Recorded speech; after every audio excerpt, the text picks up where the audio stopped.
गुरु और शिष्य की कहानी। एक गुरु और एक शिष्य जंगल से होते हुए अपने गांव जा रहे थे। अंधेरा काफी हो चुका था। शिष्य ने अपने गुरु से कहा कि गुरुजी, काफी रात हो चुकी है, अगर आप कहे तो आज की रात यहीं कहीं आसपास किसी गांव में गुजार ले। गुरुजी ने अपना सर हिलाया और वे आसपास के गांव में एक छोटे से घर के पास जाकर रुके। अब जैसे ही वहां गए तो गुरुजी के शिष्य ने दरवाजा ठकठकाया।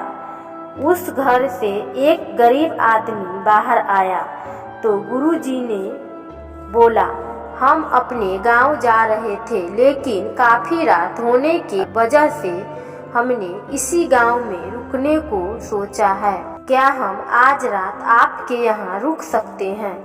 गरीब आदमी बोला, हाँ क्यों नहीं, आप दोनों अंदर आ जाइए। अब जैसे ही गुरुजी अंदर गए, उन्होंने देखा कि वो आदमी के घर में बहुत ज्यादा गरीबी थी। गुरुजी ने उससे पूछा कि आप काम क्या करते हो? वह गरीब आदमी बोला कि मेरे पास बहुत सारी जमीन है। तो गुरुजी ने बोला, अगर तुम्हारे पास बहुत सारी जमीन है तो इस तरह से क्यों रह रहे हो? वह आदमी बोला, यह किसी काम की नहीं है। गांव वाले बोलते हैं कि ये बंजर जमीन है, यहाँ पर कुछ भी नहीं उगाई जा सकती और वहाँ फसल उगाना बहुत बेवकूफ़ी है। गुरुजी ने बोला कि तुम्हारा गुजारा कैसे होता है? उसने बोला कि मेरे पास एक भैंस है जिससे मेरा पूरा घर चलता है। ये सुनने के बाद गुरुजी सो रहे होते हैं, तब गुरुजी अपने शिष्य को उठाते हैं और उस गरीब आदमी की भैंस लेकर अपने गांव चले जाते हैं।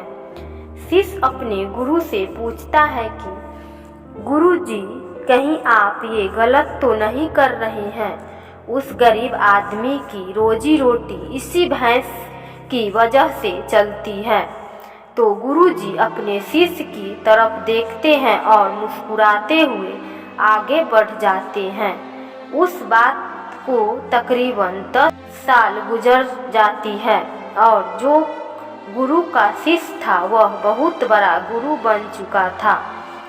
तो एक दिन उन्हें उस गरीब आदमी की याद आती है कि मेरे गुरु ने उस आदमी के साथ अच्छा नहीं किया था।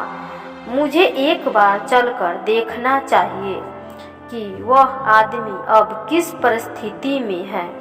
वह शिष्य उस गांव की तरफ जाता है और वहां जैसे ही पहुंचता है तो वह देखता है कि जहां पर उस गरीब आदमी का झोपड़ी था, वहां पर एक बड़ा ही आलीशान महल बन चुका था और उस झोपड़ी के बाहर जो बंजर जमीन थी उस पर फसल और फूलों के बगीचे थे। तभी उधर से उस घर का मालिक आता है। शिष्य उसे पहचान लेता है और उस आदमी को बोलता है, तुमने मुझे पहचाना? मैं अपने गुरुजी के साथ आया था। हमने एक रात के लिए आपके यहाँ रुके भी थे। वह आदमी उसे पहचान लेता है और बोलता है कि उस रात में आप कहाँ चले गए थे? और उस रात के बाद ही मेरी भैंस कहीं चली गई थी। मेरे पास कोई रास्ता नहीं था, तो मैंने अपने ज़मीन पर मेहनत की और फसल निकल आई और आज मैं इस गांव का सबसे बड़ा और अमीर आदमी बन चुका हूँ। ये सुनने के बाद शिष्य के आँखों में अपने गुरुजी के लिए आंसू आ गए और ये बात समझ आई और वो रोने लगा। इस कहानी से हमें ये सीख मिलती है कि हमारे अंदर ऐसी बहुत सी टैलेंट छुपी हुई है, लेकिन हमें कोई न कोई चीज़ रोक कर रखी है। वे आपके फैमिली वाले भी हो सकते हैं, अब आपके जॉब भी हो सकते हैं, कुछ और भी हो सकता है। देखिए, आपके पास भी भैंस की जैसी कोई चीज़ तो नहीं है जिसने आपको आगे बढ़ने से रोक कर रखा है।